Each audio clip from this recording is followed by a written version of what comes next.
My name is Burke Hedges, author of the best-selling book, The Parable of the Pipeline. I open my book with a story about Pablo and Bruno, who take two very different paths in their quest for financial independence. What you're about to see is the delightful animated story of their adventure. So, sit back, relax, and enjoy the life-changing lessons in The Parable of the Pipeline.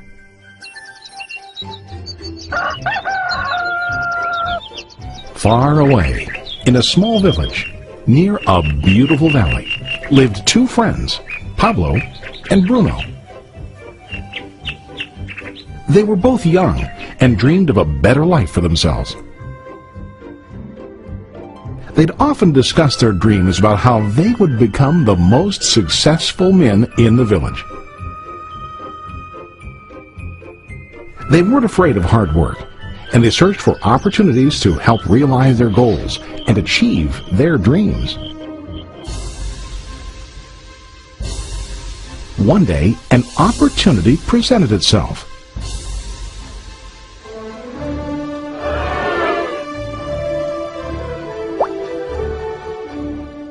The mayor of the village decided to hire two people to bring water from a spring up on the mountain, across the valley, back down to the village. They were to be paid based on the amount of water delivered to the village. Bruno and Pablo enthusiastically got to work. Every day, from morning till evening, they carried buckets to and from the spring. They worked hard, carrying water to the village. In the evening, they'd return home with their day's wages.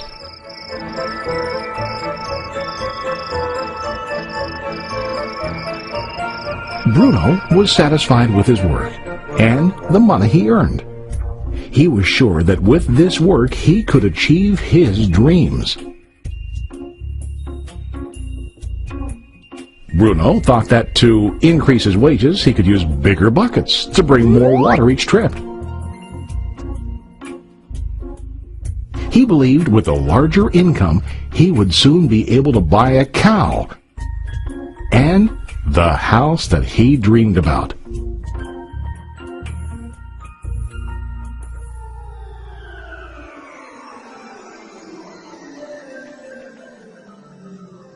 Now Pablo was not satisfied. At the end of the day, his back and hands ached, and he was exhausted. He was looking for an easier way to earn more. One day an idea occurred to Pablo. He imagined building a pipeline to deliver the water from the mountain spring to the village. With this pipeline, he could get more water to the village without carrying buckets back and forth from the spring to the village. Soon, he got very excited about his idea and began to plan. Pablo, of course, shared his idea with his friend Bruno and asked him to join with him to work on and help build the pipeline. Bruno thought the idea was crazy. All Bruno could think about was what his money could buy today and how to get it quicker. He felt that building a pipeline would slow him down and delay him in achieving his goals. Instead, Bruno got bigger buckets and went more often back and forth, fetching water. He was sure that with this method, he could make more money. Pablo decided to build the pipeline on his own. He understood that it would not be easy to build, and it would take time to complete the pipeline. Pablo knew that it could take several years to finish, but he set his mind on his goal. Every day he worked and carried water like before. But on weekends and during his spare time, he worked hard to dig in the rocky soil and build his pipeline. In the first month, there was little to show for his work.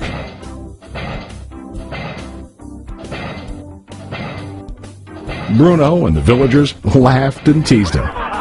They called him Pablo the Pipeline Man. During this time, Bruno's income doubled. He already bought a cow and a bigger house. His lifestyle changed.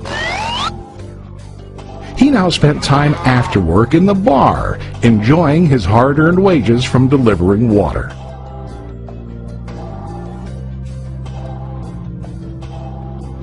What Bruno didn't realize was that his body was starting to stoop from carrying the heavy buckets every day.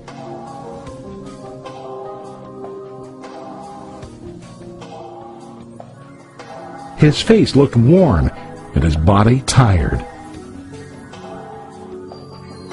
Soon, he began to carry less and less water due to the wear and tear on his body.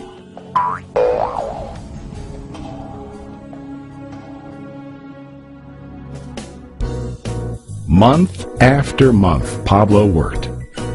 Soon a year passed, and then a second year. Finally, Pablo finished his pipeline. He now used his pipeline to deliver water to the village instead of carrying buckets. Pablo was now earning more money than ever before. The water continued flowing to the village, while Pablo wasn't working. While he slept and ate, the water flowed. Pablo was happy and proud of his insight, persistence, and hard work. Now his income flowed as long as the water flowed through his pipeline.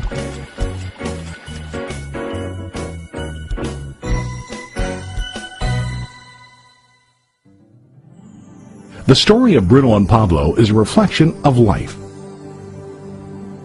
Their jobs symbolize what most people do to earn money.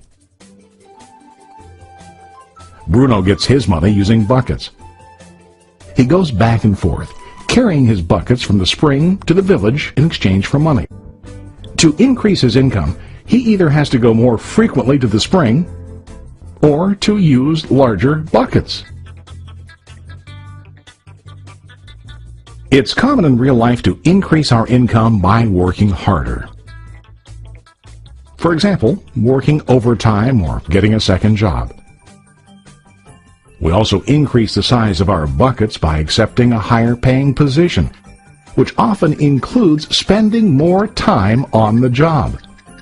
Most of us exchange time for money like Bruno. We know that every person has only 24 hours in the day and that it's not possible to use all our time to work. The most difficult time comes when we can no longer exchange time for money due to age, health, or other reasons. Then, our income stops. Now let's review what Pablo did. Very wisely, Pablo did not exchange all of his time for a limited income, but he used some of his time to build a pipeline. He knew that the pipeline would bring ongoing income as long as the water flowed. An ongoing income that multiplied the time he worked each day. Pablo knew that someday, maybe because of age or health, he would no longer be able to exchange his available time for money. Pablo knew that if he could make his idea of a pipeline work, then he only has to do the hard work of building the pipeline. After the pipeline was completed, Pablo was able to monitor and maintain the flow of water to ensure that his income will continue. Pablo has shown us that to earn an income, we don't always have to directly exchange time for money. There really are better ways. How about you? Are you still like Bruno, who directly exchanges time for money? Or do you want to be like Pablo, building and maintaining a pipeline for ongoing income? If you are interested in the idea of building your own pipeline, contact the person who lent you this presentation. You can start building your pipeline today.